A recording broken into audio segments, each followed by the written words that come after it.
Hi, everybody. I'm glad you all can join us. We'll get started in just a few minutes, okay?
Dr. Gasser, you're on mute. I didn't know if you were talking to the group yet or not.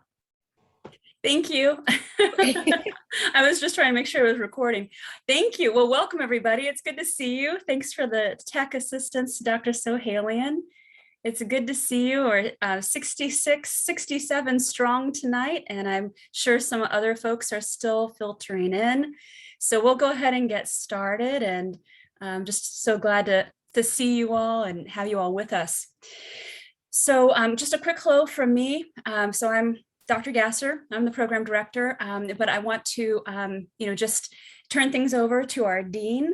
So we're joined tonight by our dean, the illustrious Dr. Chris Spencer, and we're so happy to have you come in and say a couple of introductory remarks. Thank you so much, Dr. Gasser. It's really a pleasure to be here tonight.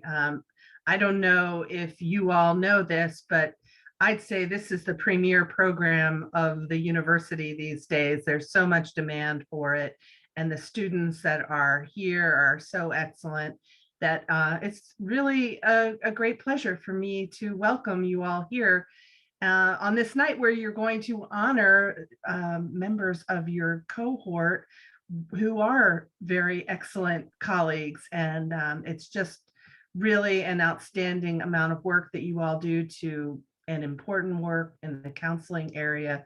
These days, so many people need highly qualified counselors. It's just really heartwarming to see how many people have recognized that and are valuing that as their career today. So welcome, congratulations to all of you. Anyone in this room in the program is deserving of congratulations because it's such a highly competitive program, and I know you're all going to go out into the community and do great work.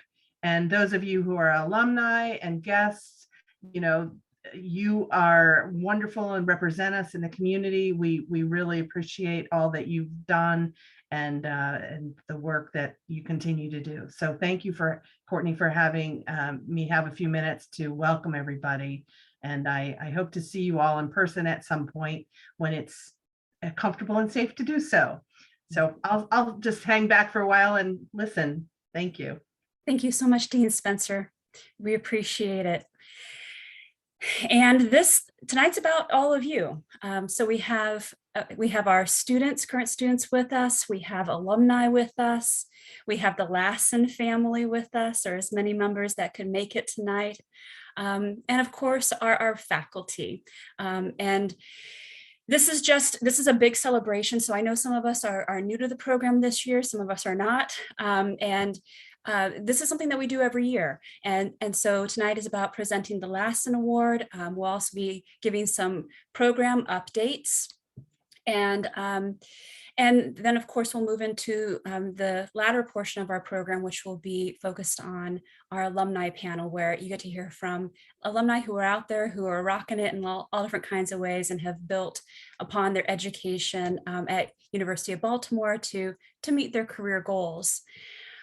So in getting started with that, I just wanted to quickly introduce our wonderful counseling psych faculty. Without you all, we could not do it. So if you want to introduce yourselves quickly, let's do that. Hi, everybody. I'm Dr. Sam Sohalian, part of the counseling psych faculty, and very excited to be here and excited to see you all. Good evening, everyone. I'm Dr. Erin J. Richardson, part of the counseling psychology faculty as well. It's nice to see you all. Welcome.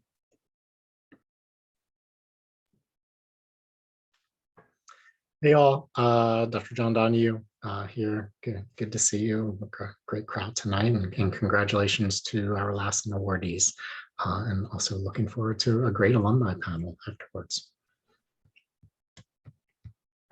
Hi everybody, Dr. Katie Schaefer. Good to see all of you, new faces and old faces. Wonderful to be here.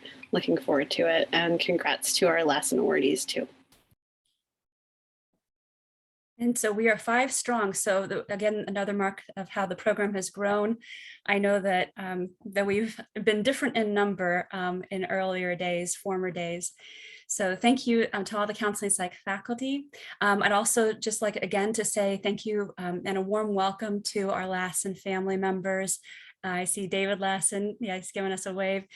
He's George and Jean Lassen's son. And I see also a couple of other members of the family and friends here too. Thank you very much for joining us tonight. Your support of our students and our program has meant a lot throughout the years, and it's great to always be able to welcome you and have you join us. And also a warm welcome to our alumni again. So thank you, alumni, for joining us. We'll do more introductions in a bit. And finally, again, warm welcome to our current students. So you all are doing the tough work of just trying to make it through this program and juggling so many different kinds of things that come up during the meantime. So again, this hard work, this journey that you're on, it's very meaningful to us. I know it's meaningful to you, otherwise you wouldn't do it. Your passion for helping others and for, thinking about the world from a different lens, from a multicultural and social justice advocacy lens, I think it has bearing not only on the work that you're doing now, but in the years to come. It's going to be something that benefits your work with, as you do clinical work, you work with clients, you work with other professionals. And I hope and I know your mark on the world. So thank you for undertaking this journey with us. We could not do it without you. So you are the ones we do it for. All right. So honoring your courageous spirits and the wonderful deeds that you do as you navigate this meaningful and difficult process that we call clinical training. And counseling psychology is something to be honored. And of course, we're going to honor 2 of you tonight. However, I just want to also highlight that it's so difficult for the counseling psych faculty to isolate just 2 of you to honor in this way. And really, this is, again, honoring everybody. And as you know, counseling psychology, this is not for the faint at heart. The scientist practitioner model, thinking about how our science informs our clinical practice and how our clinical practice can guide and shape our future research and all of the derivations in between those 2 things. This is the heart of our program. This is the foundation of what we do. And we applaud you for going to those vulnerable places that are so important as you examine yourself and how you interact with others in order to become the best clinicians you can be, the best professionals really that you can be. And so finding your own identities as agents of change in this challenging and changing world, it's quite a process. And so, as we connect you tonight with some alumni, I hope that helps you as you continue this journey. And that I know that sometimes the connections that, get formed tonight, have repercussions then, that you continue those kinds of dialogues that we began tonight with one another, and fostering that kind of connection is also really important to us. And so we're doing this again virtually. We did it virtually last year, and hopefully, soon we'll be doing it in person, having our event and being able to connect in a different way. All right, so first off, we're going to just go over some program updates. And so, as you all probably are well aware, the university, the program, we're regionally accredited by the Middle States Commission on Higher Education. And one thing that's really been a big deal for us in the past more than a couple of years is that the faculty and staff and also students have been assisting in the process, as well as our alumni and site supervisors and employers of our students, and the administration and leadership of the University of Baltimore. So this is taking a whole lot of people to move us toward program accreditation of a different kind. And that accreditation is MPCAC accreditation. And so MPCAC, it's Masters in Psychology and Counseling Accreditation Council. And they seek to accredit programs that have a 700-hour internship. So we have practicum as well as 300 semesters or 300-hour semesters of internship. And so all of that together creates a 700-hour, really intense clinical training experience that's for credit, that's a part of the degree requirements of the practitioner specialization. So because of that, MPCAC, we're hoping to get MPCAC accreditation of our practitioner specialization, and we are getting very close, very close. So we're not quite there yet, but we hope, fingers crossed, to have good news, hopefully mid-March or April of this year. So they've provided us with some meaningful feedback. They tell us that we're on track, that the program is strong. They're giving us every suggestion that we will be accredited, but of course we're not across the finish line yet. So we're getting there. And so of course, so much about our program, all three different ways of moving through the Masters of Science program in Counseling Psychology, are interwoven. So I know some of you are pursuing your MS degrees with the science specialization and are looking toward more research related kinds of careers. Others are doing the counseling psychology concentration, the original program, and others are doing the practitioner specialization. And pretty much everybody takes many, if not most, of the same classes along the way. And so we see the MPCAC accreditation, once we have that, as being not only a testament to the practitioner specialization, which is the official part of the program that they would accredit, but also this has influence, I think, for every student and everyone associated with our program. And right now, we're known as a top-notch program that offers solid training that can lead to professional counselor licensure at the LCPC in Maryland, and or help our students transition to doctoral level training in psychology and other fields. We're very proud of our 98% pass rate on the National Counselor exam, which again is another testament to our students' hard work. It is you who have earned that 98% pass rate. Also, the reputation of our program in the community, that our students are receiving quality training here, and that has led to so many wonderful partnerships with site supervisors and different mental health organizations in our community. It's also very meaningful to us. And we know that our students are seen as attractive hires in a wide variety of environments with different organizations. Many of our students are recruited to become employees by their practicum and internship sites. And students from other master's programs in the area flock to our certificate in professional counseling studies program, our postmaster's certificate program that Dr. Donahue directs. So, these are different ways in which we feel like we know that what we're doing and that it's a good thing and that it's benefiting our students and our communities. And so all of that remains true. And so MPCAC accreditation would just be kind of like the icing on the cake, so to speak. It'd be another external mark of distinction of the quality of our program. So sometimes people will say, well, if the program doesn't have this accreditation, does that mean I can't get licensed? No.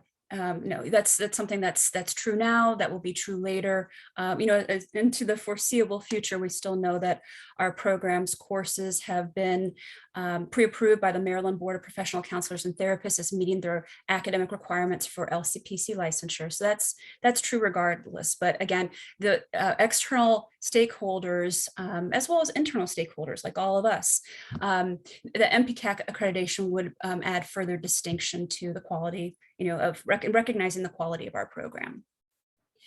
So having said that, so we're on the way, and we're not quite there yet, but we hope to be soon, as I said.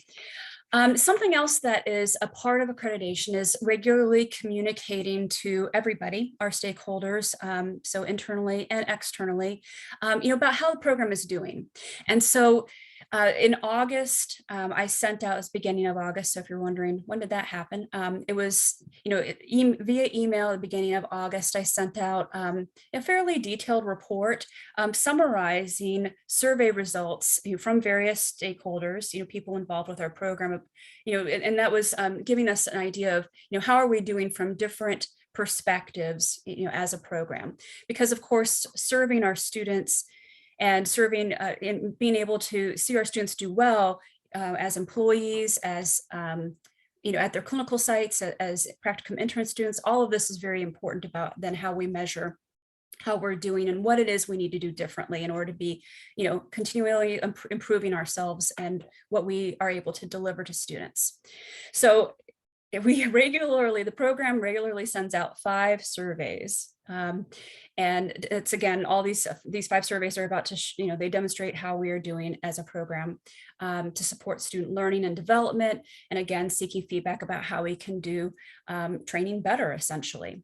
So the 5 groups that are surveyed are current students. You all have taken the survey.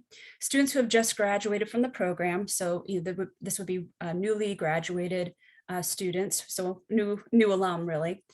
Alumni of the program, and this is usually a little bit further out. So we were targeting people, about 2 years out and thereafter from the master's program. Clinical site supervisors are also surveyed, as well as employers of our students and our alum. And so this means that please, when we send you a survey, please take it. Because it's very important for us to get your feedback and to know what we're doing well and know what we can be doing better. Let's see. Okay, just some feedback there. All right, and so we appreciate your feedback from those surveys, and you're going to again receive several surveys from us, across time. A survey every year you're a student, a survey when you graduate from the master's program, a survey when you're an alum, and maybe even surveys after that if you become a site supervisor, a clinical site supervisor of students, or an employer of our students. So that means actually some of our people may receive many surveys. So thank you very much again for helping us with your feedback. And so before so now that you've heard about the surveys and hopefully have maybe a better framework for this, I just want to share some results. So I'm not going to go into detail about all 5 of these surveys and all of the things that we found out. However, I do want to give you a snapshot of some of the feedback that we've received as a program, and then what we're doing with it, because it's not just about getting feedback, right? It's about improving the program, got to close the loop, as they say in assessment. And so I've prepared just a brief handout so that you can kind of see it, because I know, visuals can really be helpful. So I'm just going to talk a little bit about what we learned from our current student survey, our post-program survey, and then also our alumni survey. And so, and of course, if anyone wants more information, I will be posting it again via our Sakai site so you can see more. But you'll see that there are certain themes here. So for the current student survey, we've found that most students are satisfied with their education and their preparation. And that was measured in clinical research, theories, and multicultural social justice advocacy domains. So most people feel like, that they're satisfied with what they're getting. And some people are extremely satisfied, but at least, at a base level, we're doing pretty well with that. The evidence of the use of survey results, well, one thing that everybody was saying, or most people, was that we needed to have a practicum coordinator or guide. And I'm really pleased to announce that, as most people may know, we have had some faculty step into the practicum internship coordinator role. It's known as the field placement coordinator. So Dr. Donahue took over that role last fall. And now we're pleased that Dr. Richardson could join us this past January and step into the field placement coordinator role on a full-time basis as part of her duties as a regular faculty member. And so that's one huge change that we've been able to make as a program that actually reflects feedback given from all three of the groups that I'm talking about right now. So the current students, the people who have just graduated, as well as our alums. The current students you all also said that you wanted more advising on licensure steps. And this has been provided in a couple different ways. So we've stepped up our game here when it came to, providing more information about licensure steps. So Dr. Donahue, as CPCS program director, when he meets with and advises CPCS students who are at the very end of their 60 graduate credit journey, he provides this information. And also faculty mentors have been active in helping mentor students with and nurture their individually tailored licensure processes. Also, there were 2 events that occurred that addressed licensure as well. And I'm focusing on the past year. Post-program survey. And again, I'm just kind of hitting the highlights. We know that most of our students intend to become licensed counselors, about 73%. About 86%, almost 87% for reported being employed. And again, this is people who have just recently graduated. So this survey is sent out to our graduates within a month or so of them graduating from the program. So it's good. People are already employed in some capacity. All have indicated, or they have indicated, satisfaction with the program and its quality. And you can see more detail there in the bullet point. Alumni felt prepared for work, and they thought that their preparation was either very good or exceeds expectations. And everybody who said they took the NC had passed it. So we're pleased with that. That's a mark of, people moving towards, the kinds of steps that's going to allow them to become licensed. Evidence of the use of survey results includes just paying attention to and attending to the feedback about increasing the diversity of the faculty. We hired a faculty member of color in spring 2021 and have hired at least 2 more adjunct faculty of color. Also, we were able to successfully secure a promotion and pay increase for another adjunct faculty member of color. So this is something that the program is attending to, and we're trying to target our recruitment and retention efforts of our faculty so that we can, have the kind of diversity that we want among one another. And of course, there's more than one way to think about diversity, not just in terms of race, ethnicity, but this just gives a kind of summary of some of the things that we've done. We've also been looking at increasing the diversity of the faculty in terms of people's expertise. And so that we have faculty who have different areas of expertise that can complement the education that we're delivering as a program. Need for field placement coordinator was also noted by the recent graduates, and that's been addressed, as I mentioned. And also they were desiring more contact with faculty mentors. And so we've done some different things as a program so that we can increase the contact that people have with their mentors. And so there's just a little bit of description there about that. And finally, the alumni survey. We know most of our alumni are employed and working as counselors. And for those who were indicating that they weren't employed, usually it's because they were in a doctoral program or doing something else that was furthering their career goals. Most alumni, 90%, said they were somewhat or very satisfied with their education. And most said that they received average, above average, or exceeds expectations, preparation in clinical and research related skills. And we know that for the practitioner specialization, 100% had taken the NCE and passed it, which is really appropriate because people who do the practitioner specialization, when they complete that, their goal is, they tell us that you all want to, get licensed as counselors. And so that's an important part of, again, that journey to becoming a licensed counselor. And in general, 90% were licensed clinicians. And the findings here were similar than for the whole sample, but a little bit higher when it came to the practitioner specialization. And then we're also using these survey results to improve the program. You'll see again that this dovetails with the feedback that we've received from other groups. One thing that was different here is that we heard from our alumni that they wanted to learn more about different techniques, interventions, assessments, and working with special populations or clinical supervision. And we've included in the curriculum now where we're regularly teaching courses on advanced treatment techniques. We've increased from 1 course to 3 courses that reflect advanced treatment techniques. So the treatment of trauma, the treatment of depression, treatment of anxiety courses. So not just one advanced treatment course that we used to have. We offer classes like child and adolescent therapy, clinical supervision. There was a distance therapy course that was offered this past summer, a course on private practice, so these kinds of courses to hopefully help then nurture this need that we were hearing from our alum. And again, people were wanting more information on licensure and professional issues and more help with finding clinical sites. And so some of the changes that I've already addressed, have been, have targeted these needs. So hopefully that gives you an idea of what we're learning about our program from different people and what we're doing then in incorporating that feedback to improve the program. All right, and again, I will post this on Sakai so that people can have access to it. And if you're not on Sakai currently, let me know and we can get that to you too. That again, if you check your email, I think everybody here would have received that email in the beginning of October, or excuse me, beginning of August rather. All right, so with that, that's our program update, and now we'll turn to the Lassen Award. So thank you for your patience. If you're interested and invigorated by research, I hope you enjoyed that. And otherwise, just learning more about the program and what we're doing, to try and help the program be the best it can be. All right, so the Lassen Award. The Lassen Award is the most prestigious award that we have as a program, and something that that really helps our students because the Lassen Award provides not only distinction of a student, in terms of their progression through the program, but it also provides a scholarship so that there's some monetary amount that helps in completing your education in our program at University of Baltimore.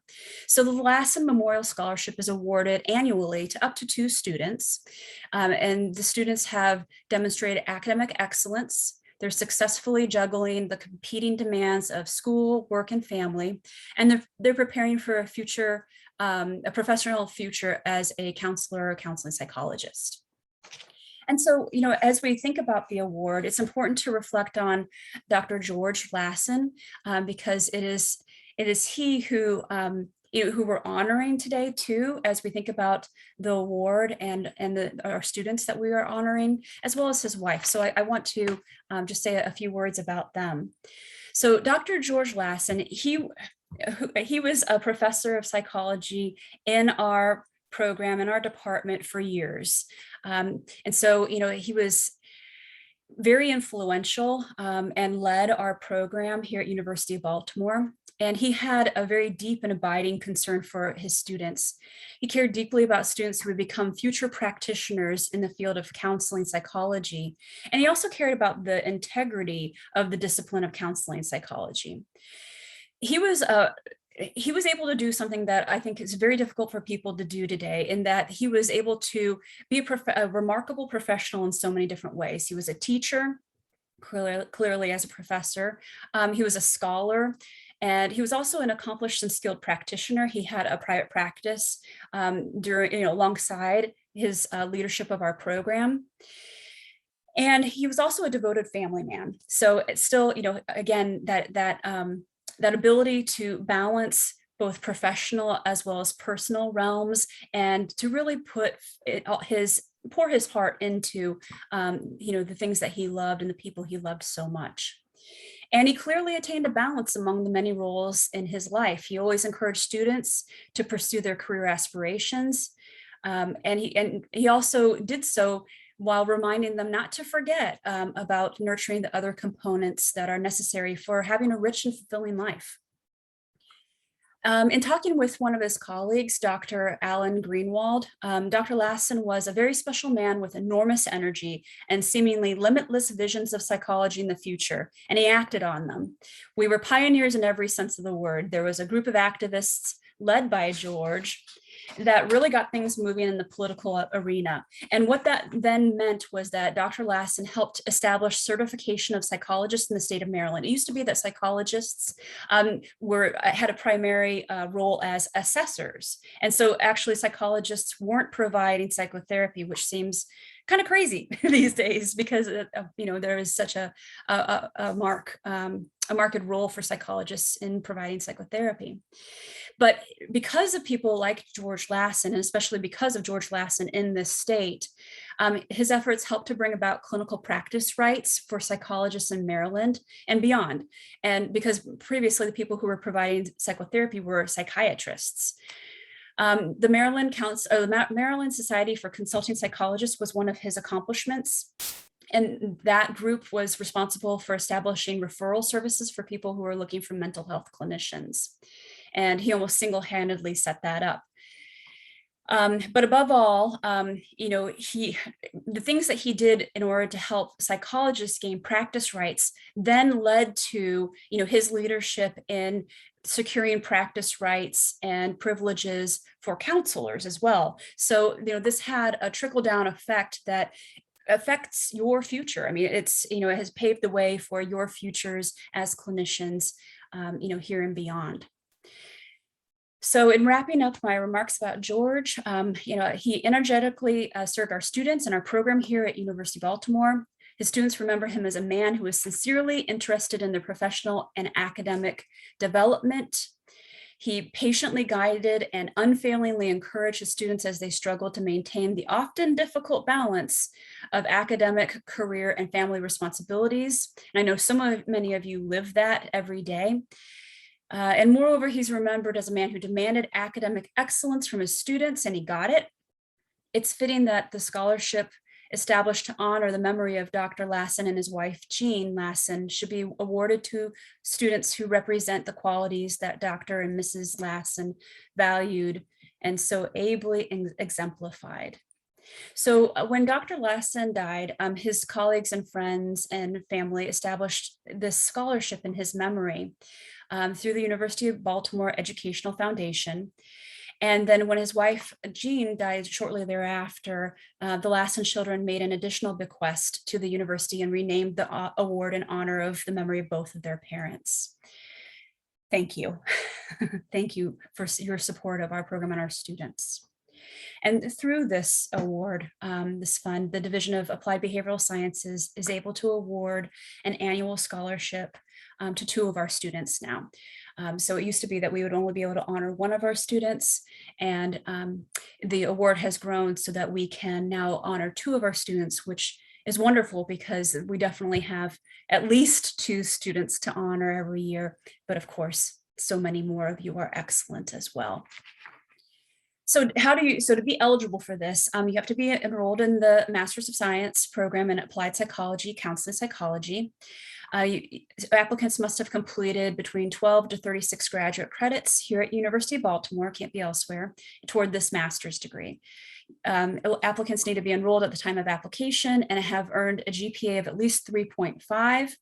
I will say that that most people have a much higher GPA than that, 3.8 and above. And then the counseling psychology faculty nominate students who meet these criteria and invite them to apply for the award. And then we have the very difficult task of choosing 1 or 2 students for the award per year. And the award consists of a scholarship of no less than $1,000 per person. Again, the major criteria are academic excellence, career goals, and counseling ability. All right, and drum roll, please. At this time, I'd like to, is my distinct honor, to announce our Lassen awardees for this year. The 2021 Lassen awardees are Tanisha Carter and Christine Wolf. Actually, if everyone can unmic themselves, let's just give them a large, show of applause. Woo! Congratulations. Yeah. Wonderful job. Wonderful. So I'm going to say a little bit about each of them and then invite them to, have some brief remarks with our group. Okay, so Tanisha, Tanisha Carter. So tell you a little bit more about Tanisha and her accomplishments. Tanisha is in the counseling psychology concentration of the MS program, and she will graduate this December. For the past 4 years, she has worked as a senior clinical research assistant at the National Center for School Mental Health at University of Maryland, Baltimore. In the short term, Tanisha will use her Master's of Science degree and training to advance to a leadership role in serving marginalized communities, with a focus on conducting research which assesses the disparities in mental health service accessibility and identifies solutions to address the underlying structural barriers involved in how marginalized communities access mental health services. A firm believer in the scientist practitioner model, Tanisha plans to both conduct research and provide clinical services to a diverse population of clients so that her research stays grounded in clinical practice and her clinical practice is infused with the latest implementation and treatment research. Specifically, Tanisha would like to work with children with complex trauma, including exposure to community violence, while conducting high-impact research to support the development of trauma-specific youth interventions. Also, Tanisha plans to continue her training through a doctoral program in counseling or clinical psychology.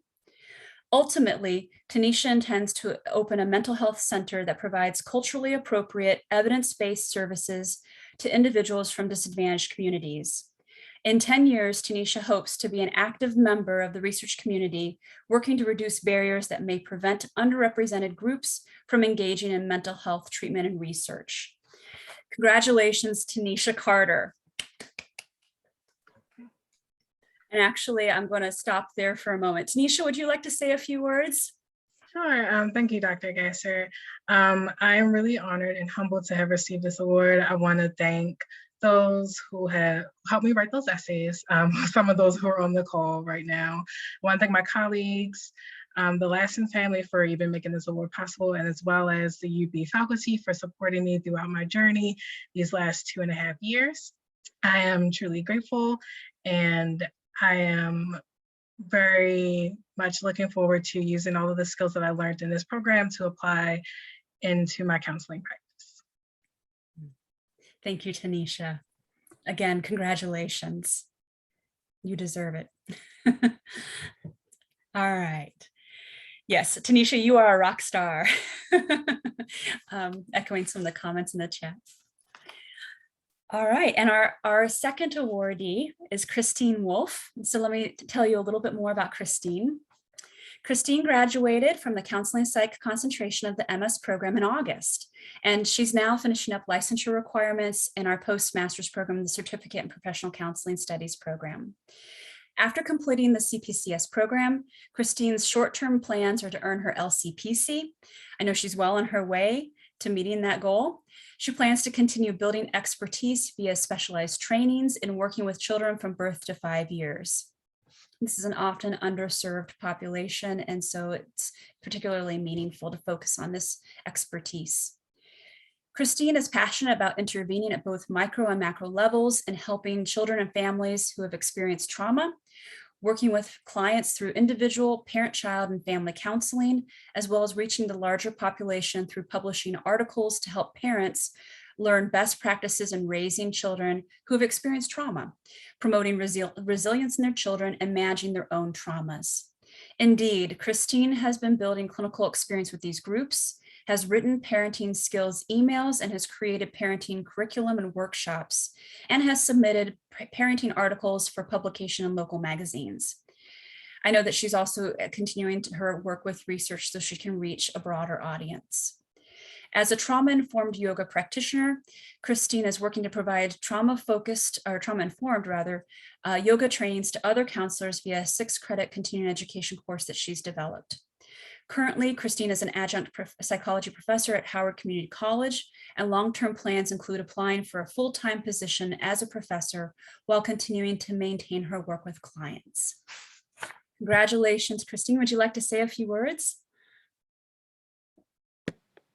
Sure. I really just wanted to take a moment and thank everyone at University of Baltimore. It's been an absolute honor for me to go back and pursue a dream that's been one of my dreams for so many years. And I could not have been more delighted with the education that I've received. I constantly feel challenged in my classes, and that's exactly how I wanted to feel. I am so appreciative of the faculty who have supported me along the way with each of the moments where I've maybe been stuck trying to figure out a new principle. I am just really grateful for all of the time that the faculty have given me. And I really want to make sure to thank the Lassen family. This is a huge honor to receive this just really wonderful gift from you. And I'm so grateful for you to take the time to think about the students at University of Baltimore and think about how you can support us. And I'm just grateful that you're able to be with us on a Monday evening and spend your time with us and hear about what we're working on and where we're moving to in the future. So thank you. And I also want to give a thank you to my classmates and my peers. You guys inspire me in classes. You make me think about the material in new ways. And I'm just really grateful to be surrounded by so many just wonderful and talented peers. Thank you all. Thank you. All right, one more. Let's unmute and give them what they deserve. Some applause.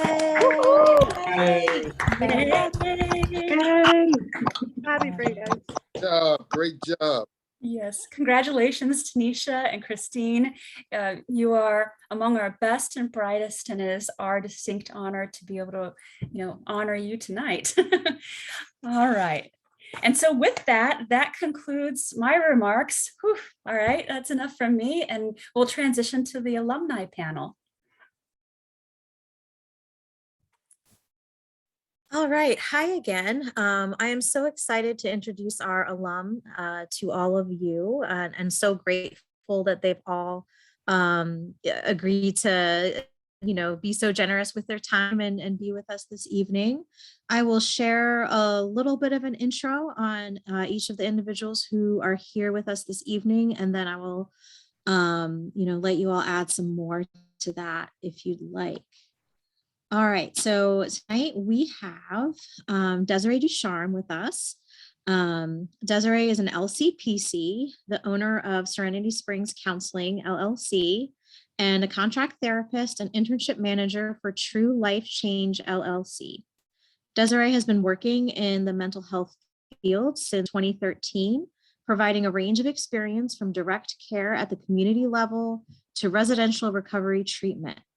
Since graduating from UBalt in 2018 and receiving her LCPC in 2020, Desiree has developed a strong passion working with adolescents and individuals emerging into adulthood, with a particular focus on working with LGBTQ+ folks and neurodivergence. So before I introduce our next alum, Desiree, do you want to give a quick wave and hello so people can associate that bio with you? Yes. Hello, everyone. Hi, thank you so much for joining us, Desiree. All right, next on our superstar panel, we have Zach Mooney, graduated from UBalt in 2008 and was also a Lassen Award recipient that year. He entered the program hoping for a flexible and meaningful line of work and ended up falling in love with counseling, and it's been an ongoing relationship since then.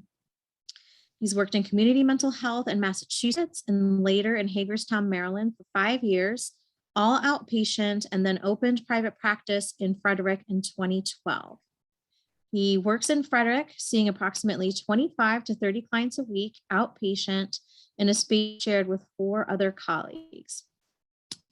He is eclectic, in his approach, but focuses primarily on EMDR, acceptance and commitment therapy, client-centered approaches, and a little of a bunch of other things. He's a board-approved supervisor and plans to continue to see clients in this setting and grow clinically, hopefully for the rest of his career. He also has a small CEU company, as well as a company, Frederick Men's Therapy, where he runs men's groups and retreats. So Zach, do you want to say a quick hello and wave for us? Hello, everybody. It's nice to see you all. Excited to be here, excited to be helpful to you guys. Hi, Zach. Thank you again for joining us tonight. All right. Next on our superstar panel, we have Devin Washington. Devin Washington graduated from the University of Baltimore, where she obtained her Master's of Science in Applied Psychology with a focus in counseling psychology. She is currently a fourth-year doctoral candidate at the University of Missouri in the counseling psychology program. With a multicultural feminist theoretic orientation, she is engaged in clinical work within the community and among college populations. Additionally, she deeply enjoys providing career counseling to undergraduate students. Devin's dissertation is focusing on gendered racial microaggressions and identity in the career development of Black women college students. Her interest in vocational psychology started at the University of Baltimore while working in Dr. Courtney Gasser's research lab. Devin has instructed both undergraduate and graduate level courses, which have included diversity courses and career exploration courses. She is currently in the process of applying for predoctoral internship in order to complete the final phase of her doctoral degree. Devin, would you like to say a quick hello and wave to everybody? I'm so happy to be here with all of you, and congratulations to the awardees tonight. And I have officially finished an internship application, so I can officially say woohoo, but really happy to be here with all of you. Awesome. We are very happy to have you with us, Devin. Okay, and then we have Asia Rodriguez. Asia is an LCPC licensed in DC, Maryland, and Virginia. She owns a private practice in downtown Silver Spring and specializes in working with young professionals to work through trauma and anxiety and manage stressors to prevent or recover from burnout and workplace stress.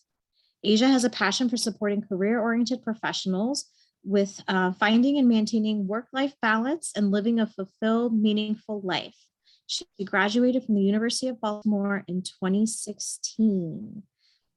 We're excited to have you. Asia, can you do a quick hello and wave for us? Hi, everyone. It's so nice to be here. Hi, Asia. So nice to have you. All right, so that was our intro of our awesome panelists, and this section of the event, there's not much structure to it. I'm going to hand it over to the students so that if you have questions for our alum to raise your hands and ask away and take advantage. We have a lot of experience in this Zoom room, and there Melissa's already got her hand up, so go ahead, Melissa. Thank you for joining us. I just want to know, I know like being a student and doing research and all that and being a therapist is hard, but are there any passion projects that you all work on the side, like either while you were a student or like soon after finishing your grad program? And how do you find time to do those things? No, I don't have any time for passion projects. Yeah, I mean, I think I find that, I'm sorry, I just jumped in. I think I find that the job is emotionally draining enough that the stuff I do outside is to balance that out. I think it's to sort of de-stress and kind of self-care. So that's for me. Yeah, I would say that I have some passions that are definitely outside of the mental health field as a way to self-care. I video game and I also creative write. So typically that's my weekends. And it's my way of kind of like, the creative writing helps with processing stuff myself personally, and then the video games is just fun. So. Well, I definitely make the time for those side projects, whether or not they're like related to my academic work. And if they could be related to my academic work, finding a way to make it related to my academic work in order for me to kill two birds with one stone. But for the ones that are completely not related, instead of like making time, I like allot the time to have that time, because I don't think I would be able to do what I did without being congruent with my passions. And that includes all of my passions. So I don't really have specific passions. They kind of range from gardening to painting, but anything that makes you feel creative in that space, maybe outside of your academic work, I highly encourage. I would also say, similar to what Devin was saying, one of my passions is gardening right now too, and that's my thing of the year, but it hasn't always been my thing. So just kind of embracing whatever does feel right to me and like prioritizing making time for that. So like for me, it was waking up earlier in the morning to make time to go to the garden because I know the rest of the day I'm not going to ever have a chance to go, and just like finding a way to like pencil myself into my schedule and pencil the things that I really enjoy into my schedule. Thank you.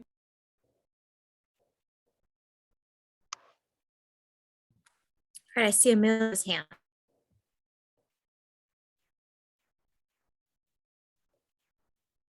You're on mute. Are we good now? Yep. Okay, great. I can't believe that still happens. As long as I've been on Zoom, it still happens. Thank you all for being here. I just had a question about internship, which is still a little down the line for me.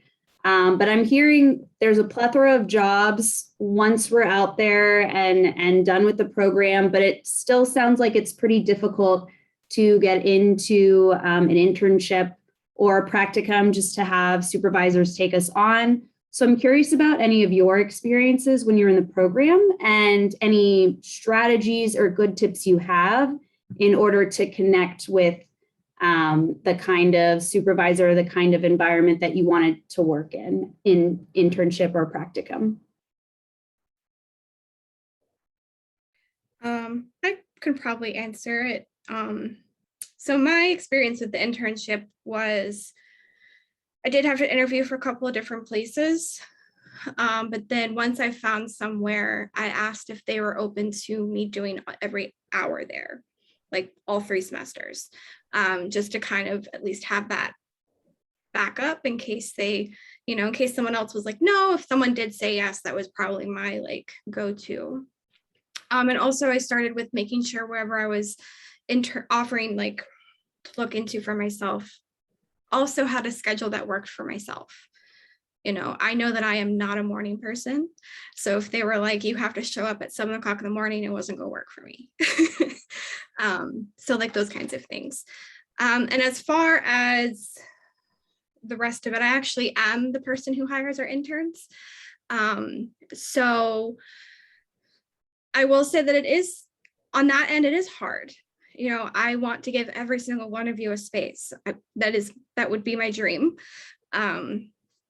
But you can only have so many interns to so many supervisors, and making sure that you guys are still getting quality supervision.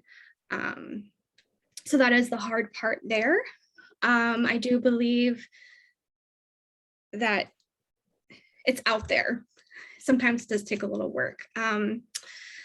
And then, yes, if you find a place that you really are like, that's a place I also would like to work at, it doesn't hurt to still try. I don't know if that actually fully answers your question, but. It does, it helps, thank you. You're welcome.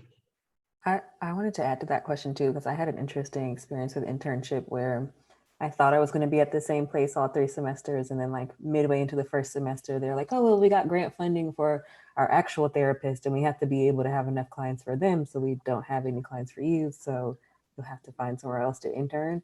And so what I'll say about that is that there might be hiccups sometimes, and that's part of the process, and just like not panicking if that does happen. As much as possible, obviously. But what I did was I researched a lot of places far before I even went into internship or was anywhere near internship. So I kind of had an idea of other places I was potentially interested in working with. But then it just became a matter of like a sense of urgency once I thought I was fine and then I wasn't. So I think just like taking a deep breath if things do happen, or if you do realize that you're in a space that is not going to work out, or you have a supervisor that's not going to be able to meet your needs, like knowing that like it will work itself out. It might come with some extra stress for a little while, but it will work itself out. Awesome, thank you. I'd also say don't be afraid to speak up if something's not working, because that's the only way that the supervisor and or the placement are going to be able to know, is if we actually tell them.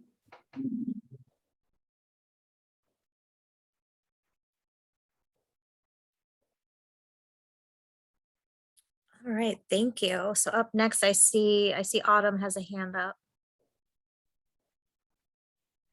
Hello, my question is for anyone that wants to answer.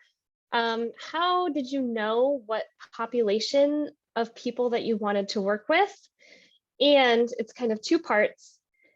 Did you end up working with that population, or did you discover like you had gifts in another area?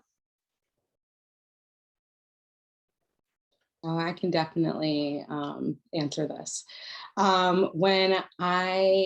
Well, first, you'll learn very quickly what population you don't like to work with. And that definitely will give you data and steer you in the direction of what population you would rather work with.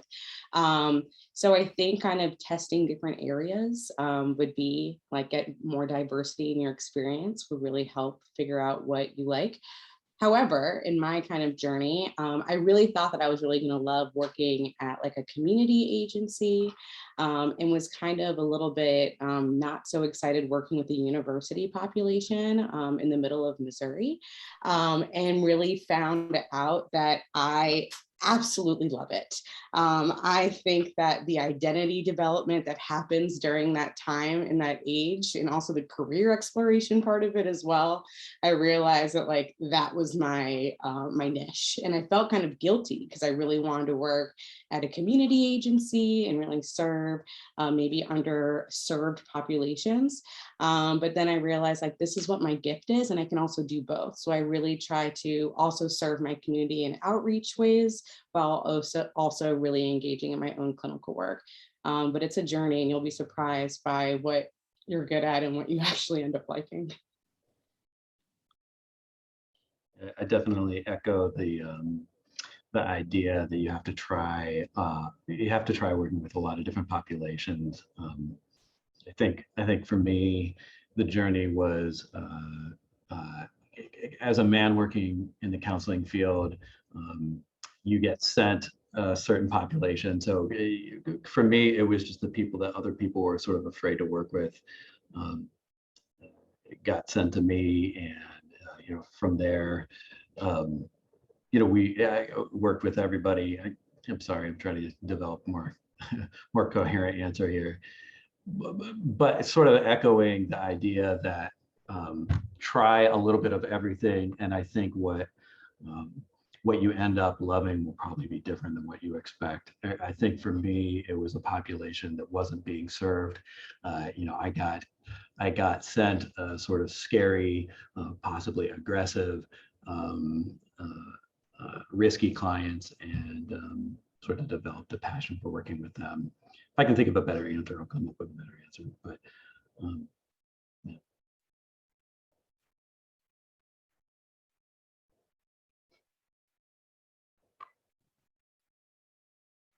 Thank you. All right, we have Kat up next.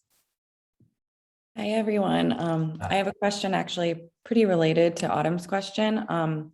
So I guess particularly with smaller sites or practices, do you find it is valuable to have a niche within where you're working?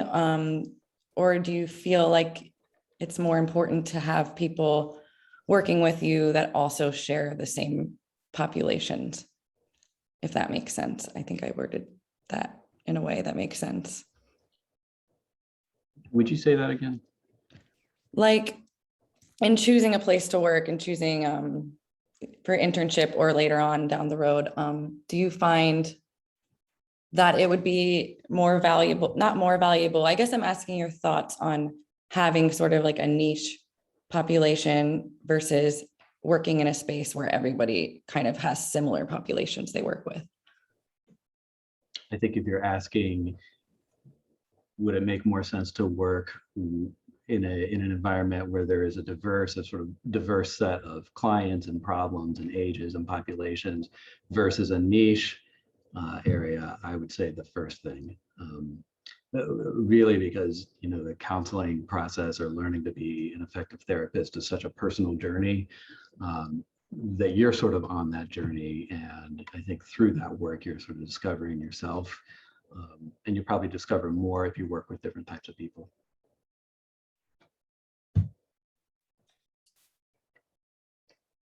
I will say that I did not know that I would enjoy working with teenagers quite as much as I do until I actually started to get them a lot on my caseload. It just kind of naturally happened, and they kept coming. And I was like, well, something's working and I'm actually enjoying this. So sometimes it does kind of just happen. You don't seek it out, and then other times you do. And to echo Devin's comment earlier about, you know who you don't want pretty quickly. And that's okay. And then to answer the other part of this about the private practice. So I've worked in a couple of different types of environments. I worked for one place that did in-home care. So we actually brought therapy to their homes. And then I worked in other places that were, just a classic office setting. Right now, everything's that I'm in my house, so obviously there's different types of environments. The private practice that I'm currently working for, we actually are a small group. And each of us have our selected populations that we work with. So therefore, we kind of create like a little community of, I work with teenagers, and then my coworker works with geriatrics, and my other coworker works specifically with under the age of 6. So those kinds of things, we create a little bit of a referral process as well. So like that's my personal preference and approach, because then I also can consult if I've got like something going on, and want to refer a family member. So.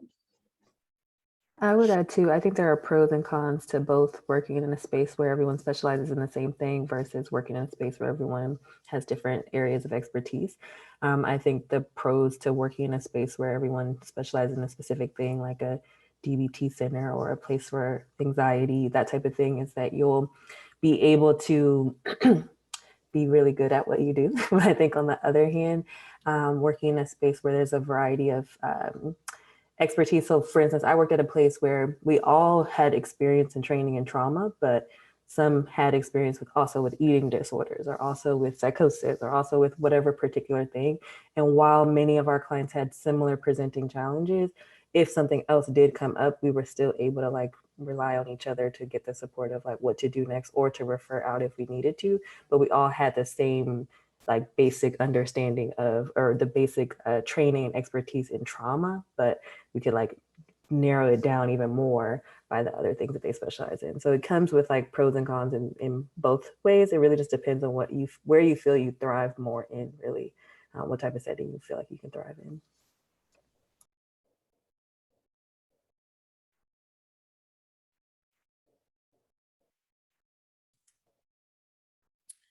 Thank you. Sandra, you have your hand up. Yes. Hi, everyone. Thank you so much for being here tonight. So I had 2 questions. The first question, and it's for everyone and anyone that wants to answer. The first question is, when did you start studying for the and any tips you have for anybody that wants to start studying for it? And also any advice for someone who wants to eventually have their own private practice?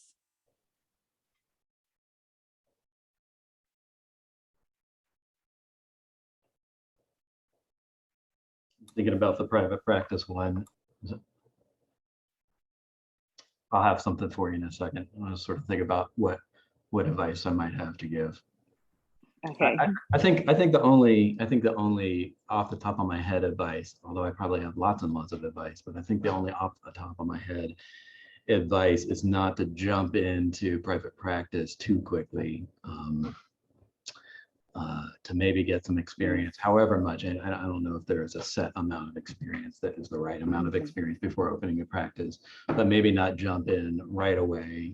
I've had colleagues in the past that have done that right out of grad school, and it seemed daunting, managing, growing clinically and all that that entails, while also trying to manage a business, seemed difficult.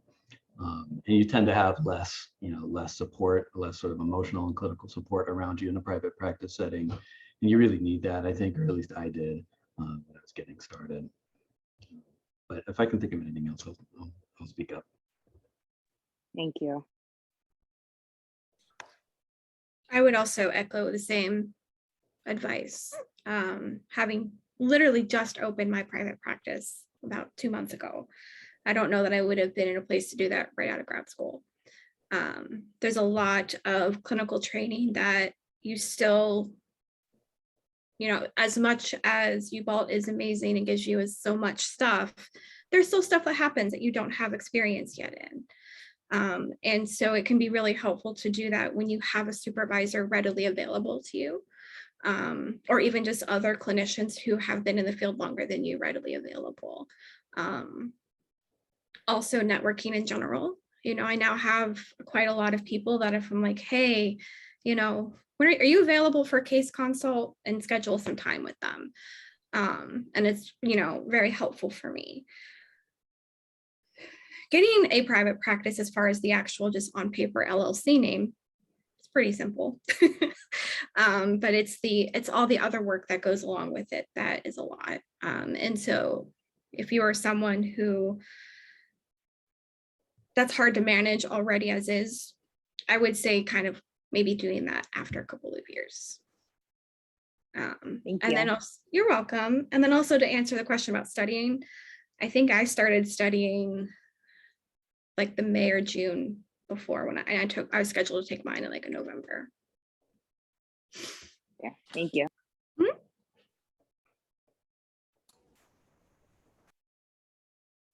I don't really have anything to add other than what Desiree and Zach already said, but I also think part of like piggybacking off of what they're saying and just adding to it, I think that like when you first become an LGPC, like you're learning what you do and don't like, just like Devin said before.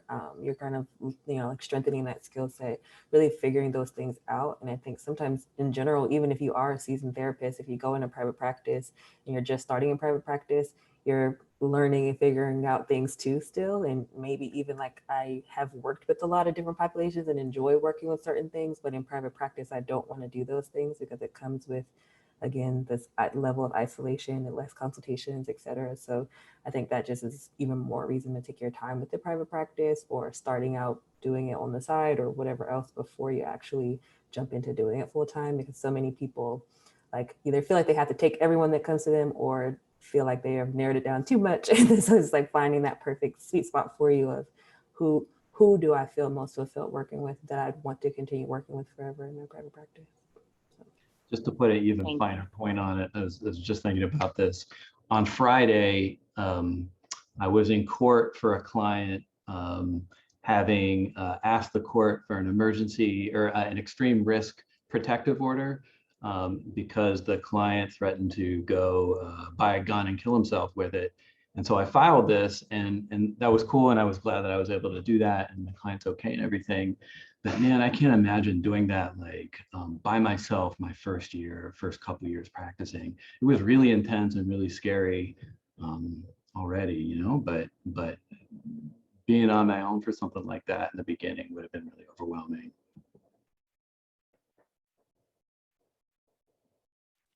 Absolutely. Thank you all so much. Okay, Marlene, you have your hand up.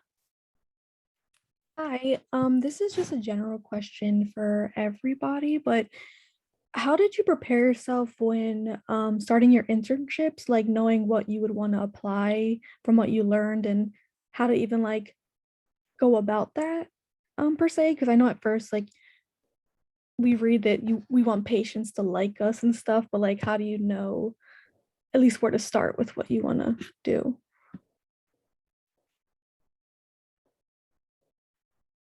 My canned answer to that question is always, I don't know if this answers your question though, so if it doesn't, let me know, but is when in doubt, just use empathy. When in doubt, do those basic counseling skills. And for me, I really relied on that and was also, really scared. I don't know, does that get at it? Yeah, that did answer my question because I actually took basic counseling last semester with Dr. Schaefer, and like when we were learning things, she basically said that like if you have nothing to do, just listen and just be there for them, and like that's how they open up. So that just reassures everything. So it's like I feel better about it. I think that's like 95% of what it is forever. You know, I mean, depending, you know, that's 95% of what I do, I think. I can still hear Dr. Schaefer when I'm working with a client now, and I can remember hearing, follow the client, follow the client. Like, where the client's going, follow them. They will lead you to where it is. And I think over time, I feel like I had the very similar questions, right? When I first started, I'm like, how do I funnel everything that I've learned into something that seems like such an art and so nuanced? And I think truly over time, it just starts with kind of those micro skills. And then eventually you start realizing how you actually conceptualize clients altogether, or how you conceptualize the world. And that's when you can kind of like lead and see where those interventions come from and learn about some evidence-based interventions and ways that you can really work with them. But it is a process as you develop. I think that I'm a very much different clinician as I was right when I started to where I am now. And I think it's going to continue to grow. So I think it's a very fluid process that happens. But follow the client, those micro skills. I remember being terrified right when I was in that room, probably more nervous than the client. But they don't notice it that much, truly. Well, your nerves, not as visible as they may feel. Yeah, I would agree. And I would say just like believe in yourself and know that you're fully capable of doing it. And if you weren't, I'm sure that all of the great professors would be helping you get to that point. And so by the time you get to internship, they trust in your ability and your skill set enough too, and your internship site trusts enough too that you're capable of connecting and figuring it out. And of course, it's going to come with a learning curve and being nervous and all those different things, but being okay with like, I got this, and not letting imposter syndrome kick in, because it can kick in the very beginning, especially. But if you're that far along that you're in the internship, that means you're doing something right, and just continue. Well, that was great. Thank you guys so much. All right, Al, I see you have your hand up. Hi, thanks y'all for giving your time to us tonight. It's really interesting to hear everything that you have to say. I was wondering, what was something that you did as a graduate student that you think helped prepare you to be successful after you graduated from this program?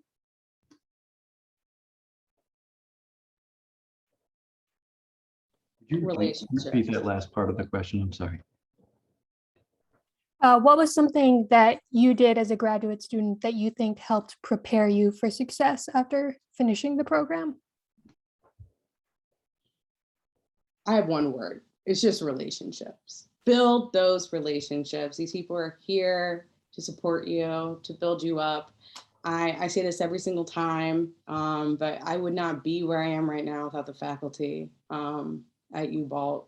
They really saw something in me that I didn't see, and I maintained those relationships because when I needed to boost me up, they were there. When they wanted to give me career advice, they're always there, or even personal advice. So I think relationships with your peers and with your faculty and continuing to work on them is the most important thing I took away from my graduate school training. I would say that, and also just having my own therapist. I think for me, it's nice to hear you guys, to hear your answers, and it's nice just to take a moment to think about the question a little bit more. I think for me, the thing that prepared me most while in graduate school was starting to learn what was intrinsically rewarding about counseling for me, to sort of learn where, you know, my sort of voice, or my sort of what the passion or what the love was in me for counseling. And that was sort of the seed, you know, that then hopefully blossomed. I'd say for me, it was like actually focusing on the program, because I think my first couple semesters I was working like 2 and 3 jobs and just really trying to survive. And then when I remember Dr. Gasser used to say this to me all the time, that I need to reconsider things because my job was getting in the way of school stuff. And I remember at the time I couldn't take that advice. And then when I actually was forced to, because of my own reasons I had to like slow down and really like focus on the program. Once I did that, I was able to like, wait a minute, the things from this class are starting to connect to this class, and this is all starting to make sense to me. And I wasn't making sense before, because before I was just on autopilot and just getting stuff done for the sake of like getting through the program. But when I like made adjustments to my lifestyle to be able to better focus on school and accommodate school versus school accommodating my work life, then I was able to really like take in a lot more of what the program had to offer.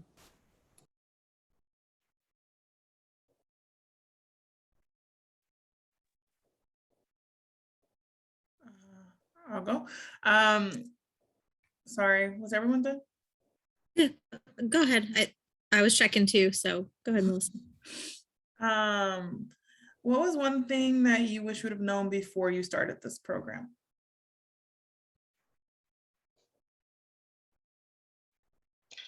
I wish I would have known in counseling that when you are a counselor, you're by yourself in a room all day. That's like not the most major thing, but I remember my first year starting in just like lots and lots of back-to-back clients, and you're by yourself in that room with the client, with one other person all day. It was really jarring.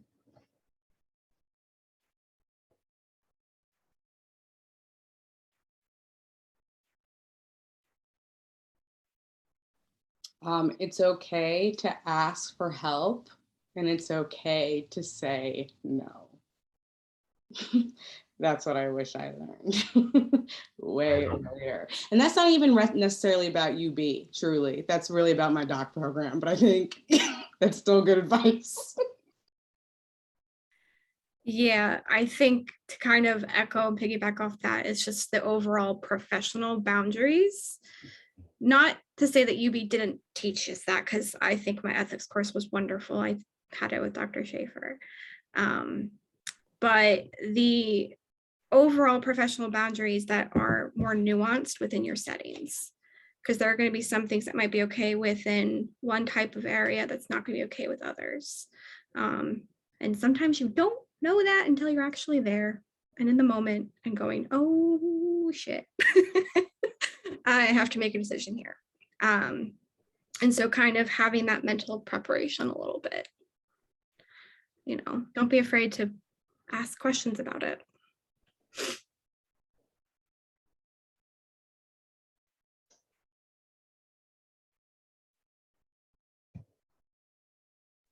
Thank you. All right, Eliza. Hi, I'm Eliza. I'm a first semester student, and yeah, I guess I wanted to ask y'all, like, I feel like there's a lot of stuff about how the body holds trauma, and I'm kind of interested in if any of y'all do somatics or any other kind of like body-based work in your counseling, and if so, like what does that look like, and how did you get there?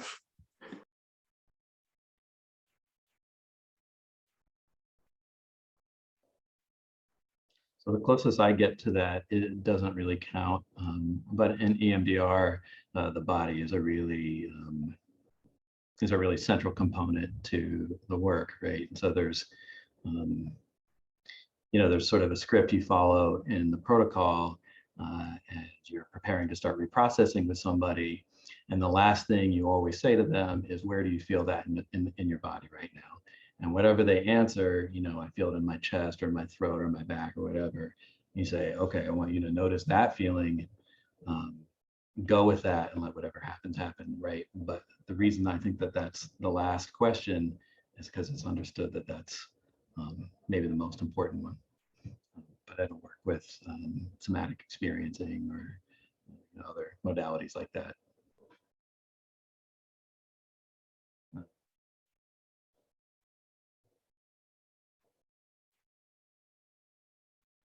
But you're right.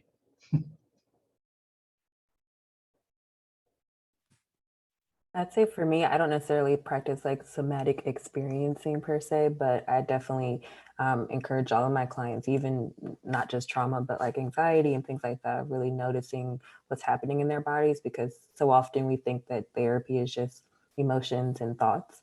But when you really like take a second to realize, like, you see how tense you get when you say these things, or how, you know, how your heart starts to race and your voice starts to crack when these things are happening, like really focusing on that and using the interventions to really like tend to those symptoms, I think is important. So I kind of incorporate that in on my work, but it's not necessarily like, I don't think it's necessarily somatic experiencing altogether, but it's definitely something that many people don't even pay attention to or realize until you put it in their awareness.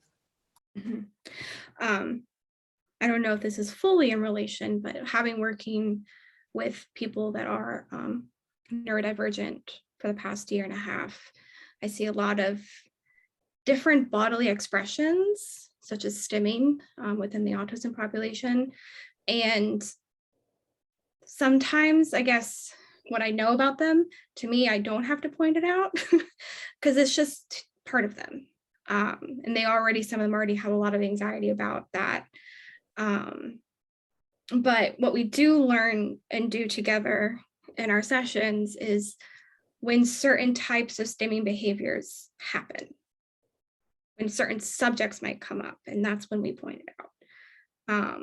Or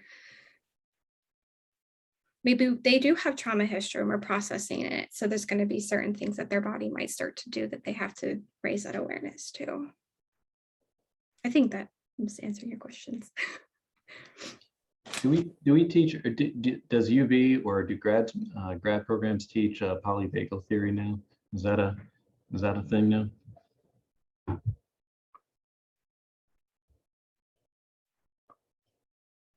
No. I don't know. Yeah. I don't, not that I know of, but Dr. Yeah. Donahue, yeah. I mean, I can only speak for some of the classes I'm involved in, but in the treatment of trauma class, we don't emphasize polyvagal theory, and it's I mean, that's a really kind of fascinating area of research, and I also know it's kind of controversial right now. But right now, it hasn't found its way into the syllabus. Sort of the connection I made between the body and trauma. But yeah. Please send them.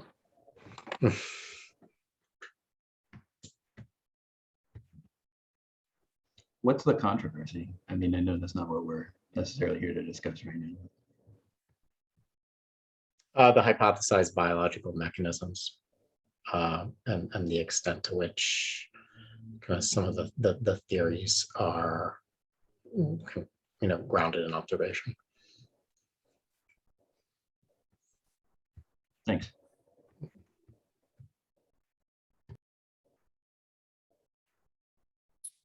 All right, Michelle, I see you have your hand up. Yeah, sorry. Hi, y'all. I was just wondering, when you were first going into your practicums, did you feel confident in them, or does that take like your second one to kind of feel good about doing that and feel confident in helping? I'll let you know. I feel like it's always a learning process when you start at like a new practicum because you're adjusting to a system and you're experiencing a new supervisor. I think when you feel 100% competent, that's like more of a concern. So I think that's good that there is some some insecurity regarding some competence. However, absolutely, when I went into my first practicum, I felt very, very nervous. But also at the same time, I knew that I was accepted there because they believed in me. I would not be on this path or being able to do this if I did not get the coursework that I needed to. But absolutely, I was nervous. I would say it's like, for me, the same way. It was confidence, but also nervousness, anxiety, stress, all those other things. But I think what helped me feel more confident was that my clients were coming back. So then it was like, okay, well, I'm doing something right. They feel like I'm doing something for them. What do I do next though? I don't know. And just kind of like in the same thought process of literally just like, this is great, but oh my gosh, how do I keep this going? And so I think that you can feel confidence, but like Devin said, it's also going to come with all other things because it is just all new for you. to some extent, you might not ever be confident too, right? I think there are times every single day where I really question myself, maybe not feel nervous, but probably every single day I feel like a fraud at some point, you know. But yeah, it's especially hard in the beginning, isn't it? Yeah, I would say the same. That just makes you normal to go in with that level of anxiety and kind of quote unquote freaking out. And yeah, it still happens now. There's been times where stuff has happened and I'll text my coworker and I'll say, can we talk about something that just happened? Because and you know, and then afterwards it's like, oh, okay, maybe I actually didn't do that as my brain is telling me that I did. So just makes us normal. Cool. Thank you so much.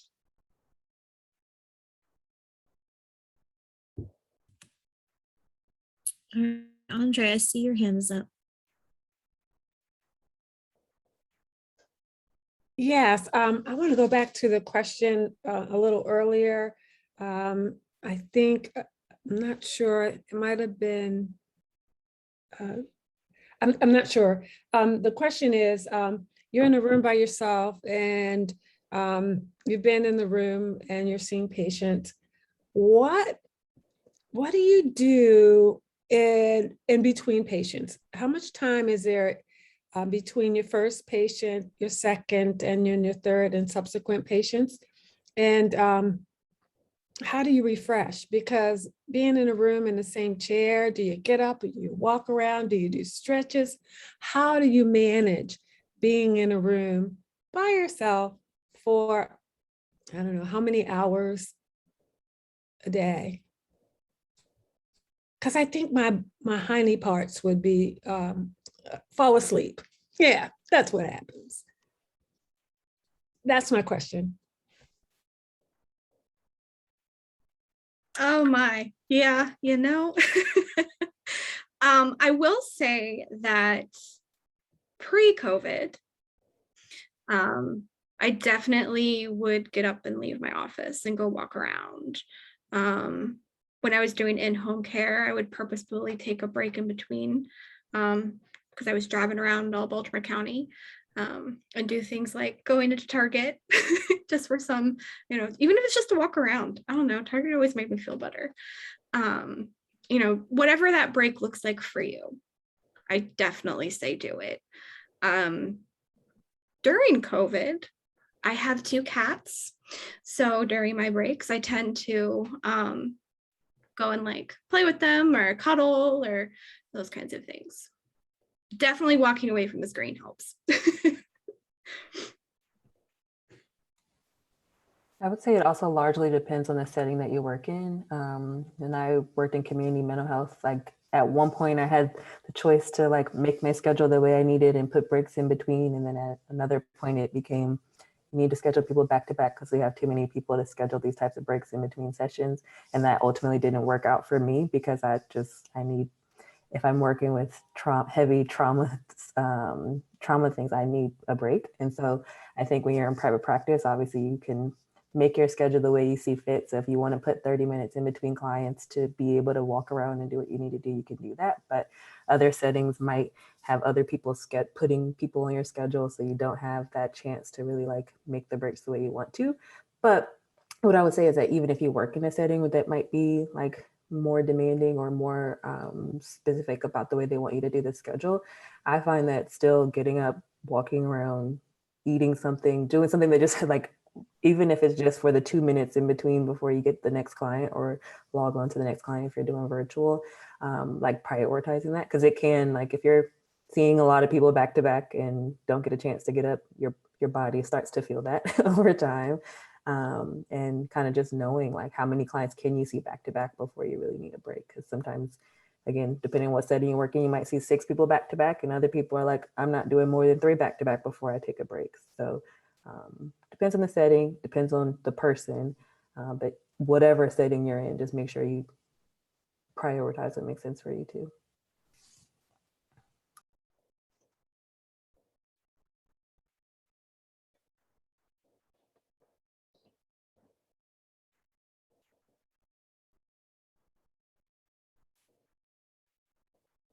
All right, thank you.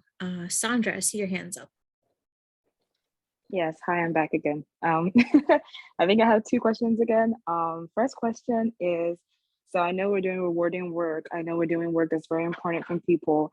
How, and I know we also have bills and life outside of, the work, and I know things that people say about the social work and the work that we do.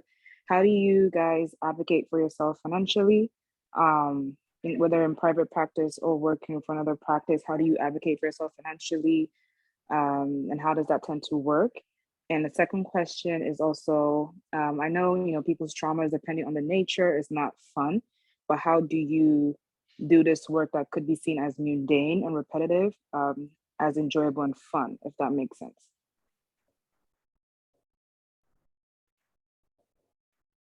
Those are really good questions. So in private practice, I advocate for myself financially by not being willing to be paneled with insurance companies that reimburse at rates that I don't think are fair. Some insurance companies reimburse at higher rates than others. I sort of have a cutoff line. Outside of that, you can choose to not take insurance and charge clients whatever, whatever rate you think is fair. But that's a good point that I think outside of private practice, it's really hard to advocate for yourself financially. I think it's a huge problem in the field. And to answer the second part of the question about how do you continue day in and day out to enjoy what could seem sort of mundane, hearing about people's pain over and over all day. I think you have to find what you love about the job intrinsically, about what's really truly for you, intrinsically rewarding. For me, when I'm having a decent day, just sort of being present with another person and being connected with them, wherever they are and whatever the issues are, keeps me interested and sort of entertained and sort of energized. But I don't think that's necessarily has to be the thing for everybody. But I think it's really important that you find what is your thing. I think that's important to find that intrinsic reward. Yeah. Thank you so much.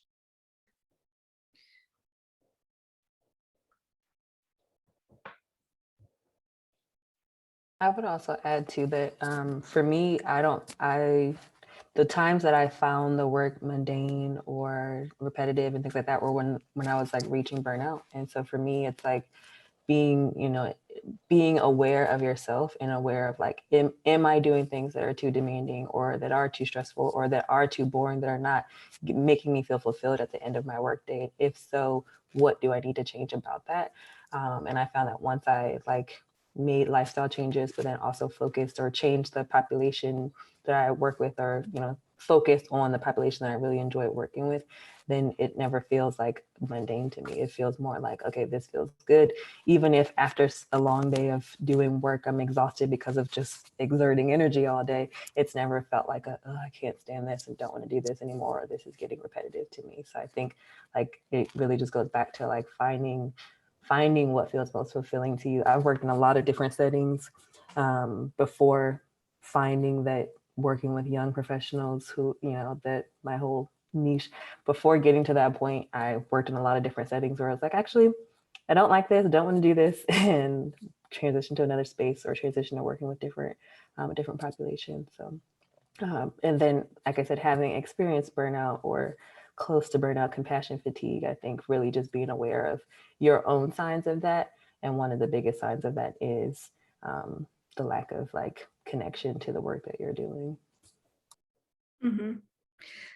Yeah, I would say if I'm getting to the point where I just like dread having to get up and start my day, having to like do all that stuff that's required of us, not just even showing up for sessions, but if you're working for an agency, especially if it's like managed care approach, there's going to be all kinds of things that you have to do, such as documentations and all these things that can burn you out. If you don't have those breaks that we were just talking about earlier. I will say that what helps me stay passionate is laughter. Working with teenagers, they definitely vibe with the humor. And so having that kind of already my own natural inclination to kind of joke and be witty does make it more enjoyable for me, because I work with a population that also likes that. And so it makes it just kind of, it's part of my little niche approach. And that makes it more exciting and fulfilling for me, because I get to be myself. Thank you guys so much. Thank you. I just want to add one tiny thing, because I know you talked about advocating for yourself. Advocating for yourself is scary as a beginning clinician. Yeah. Especially, it could be scary when we're thinking about power. I'm a multicultural feminist. That's the way that I kind of analyze things in that way. So especially as a Black woman, for myself, advocating for myself in spaces that were kind of like a system seemed really scary. But I think the best advice of how to navigate that is look for the people who are supporting you. Look for the people who you can ask for a little bit of support while you do advocate for yourself, because a united voice is a little bit, not a little bit, stronger than just one solo voice.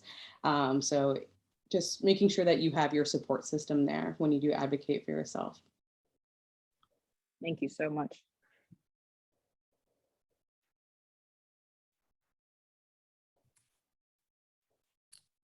All right, Hallie. My question is really for Devin as a doctoral candidate. I was kind of wondering what the process was like for you in applying and maybe interviewing, if you've done that yet, as well as what you were planning to do to like balance the program with work as well. So I'm fourth year in my program, and I can remember interviews like yesterday, and I will put my email in the chat for anybody who would like to have further conversations, because I really like this process. I like career, I like psych, but the interview process, applying process was daunting. I'm not going to lie. It was really hard to narrow down programs, but the thing that what helped me the most was making sure that the values that I held, I saw in the programs that I was applying to. So really making sure that when I read their mission statement, that social justice and multiculturalism were like the first couple words that I saw on their page, really making sure, what does the faculty look like as well? What does the student body look like? And then for the interview process, a big thing that helped me was that you're not only there because they're interested in, you're interested in the program, but they're interviewing you because they're interested in you. So making sure that you also have power in that decision, that you should ask very important questions during that interview process.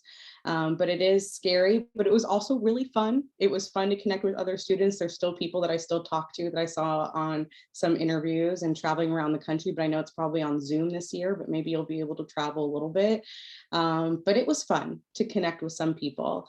I would cast the net wide, definitely. Thank you so much.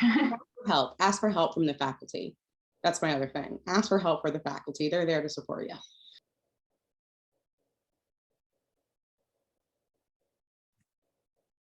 All right, Amelia.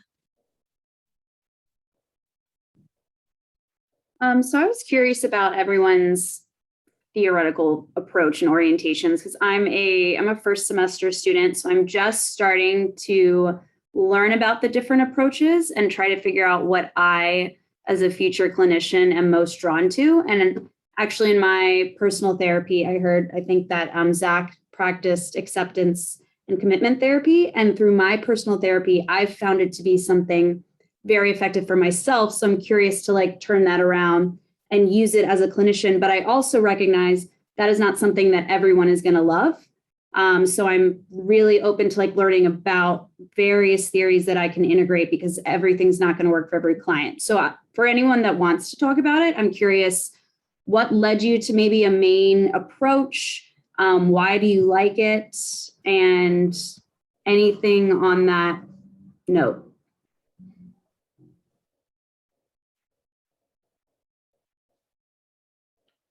So I think I got into and got exposed to and gained some level of expertise in different sort of theories or whatever through good supervision, right? And so and through encountering difficulties with clients that I didn't have a solution to, and so I maybe didn't know so much about, or as much as I ought to have known about cognitive behavioral therapy, and then had a client who had panic disorder, and so started, learned more. So I think one answer to your question is, depending on the type of supervisor you have, type of mentorship you have, you'll be exposed to different things, and you'll take from that, I think, what's valuable to you and what resonates with you. But then also, as you encounter challenges with clients, that will demand that you learn more about something that you think might be helpful to them.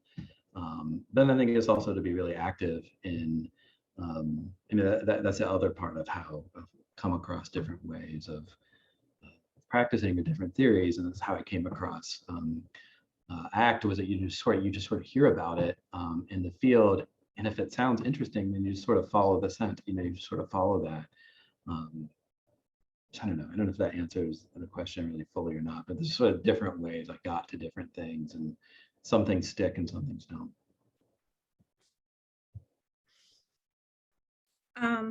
I would say that the core of my approach is definitely person-centered.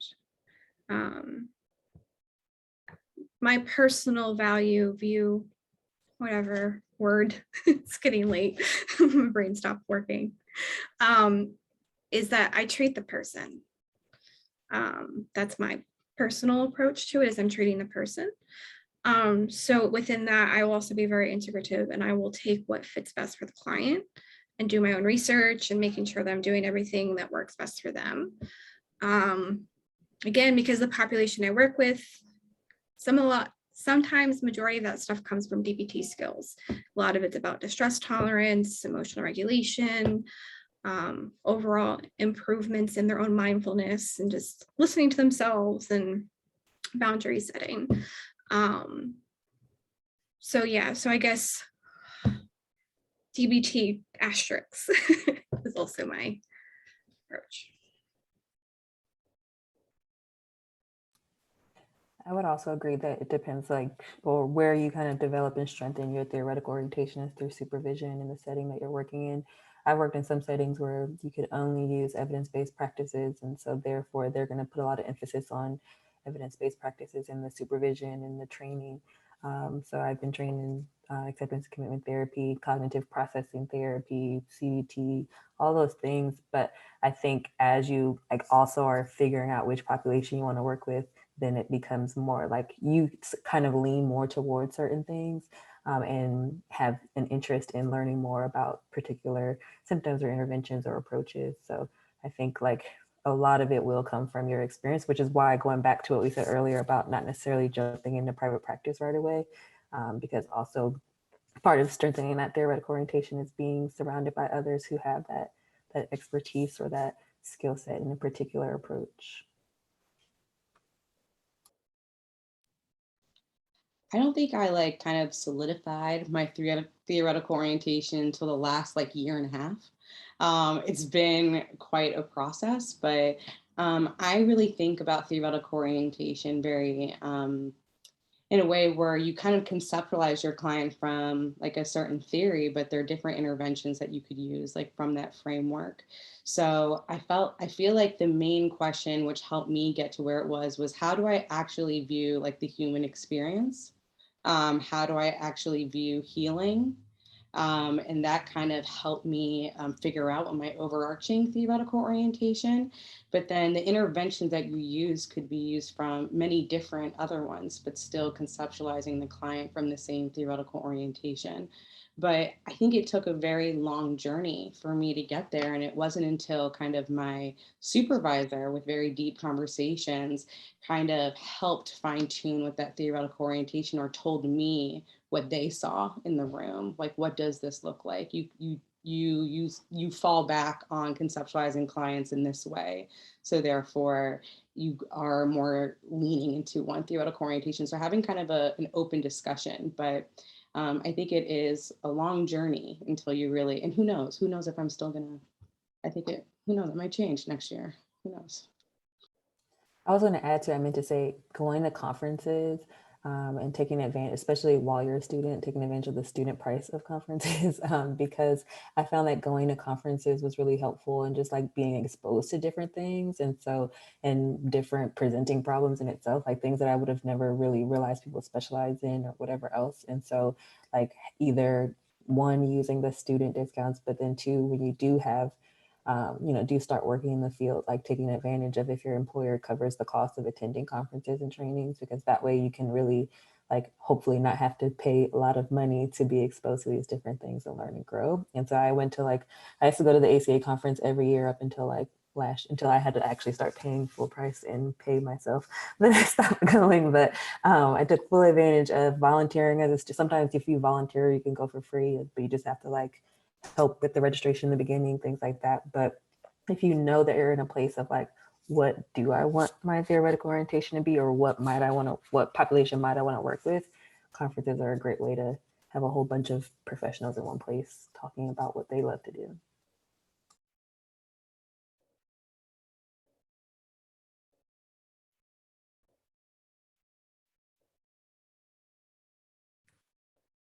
All right, thank you. It looks like we may have time for one more question, if anybody else has a lingering question before we wrap up for the evening. All right, we have a taker, Kat. Yeah, I guess I have a question for Devin. I'm sort of like contemplating, I'm in my first semester, so I have a while to go, but I'm contemplating doing a doctoral program eventually. And I was just wondering, I guess basically, were you into statistics in undergrad, or did you have to like kind of get into it, I actually have a W on my transcript in undergrad for statistics, which means I withdrew from it, if that means anything. However, once I realized that when I can apply statistics to things that I'm actually interested in, that's when I actually, this is going to sound so corny, that like the numbers actually spoke a narrative to me that I was actually interested in reading. So once you the beginning process of it is a little rough, but once you realize what you can do with it and answer some questions that you have questions about and actually figure that out, it actually becomes very, very meaningful. But another caveat is that you don't have to love statistics or even be great at it to pursue a PhD. And I think that is like a big barrier that people think of. There are a lot of people that are there to support you, that are in that process. But if statistics is scary, that should not be your barrier in pursuing a PhD. Thank you.